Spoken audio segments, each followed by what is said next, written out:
Hey, how's it going? I'm Alex, and today I want to show you this super cool gadget for traveling. We are about to embark on a trip to Japan, which is going to be a long flight. So I got one of this for me and one of this for my wife, which you can see, it seems just like something super silly. But then once that you inflate this, you're going to have a really cool gadget for the plane.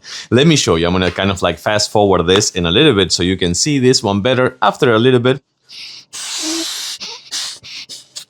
Well, actually, no need to fast forward anything because this was super fast. And then you can see that the air is not leaving the cushion right here. But this is so awesome. It has a really nice shape, and also it's going to be super nice for you to sit on those super long flights or commuting or whatever, even for working from home if you want. So I don't really know if it goes like this or this. I'm just going to put it like this and see what's going on with this one.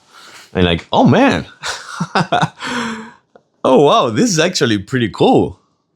Yeah, it's really well cushioned. I have to say it's really well cushioned. And it's just air, you know? And when you're done, so yeah, for the plane, this is gonna be awesome. And when you're done, you just do this. Check this out. That's it. You press the button right here and you have this one ready to fold it back and put it in the bag if you want. Yeah, I'm digging this thing. It's gonna be awesome for that trip to Japan. Yeah, so far, I do recommend this one.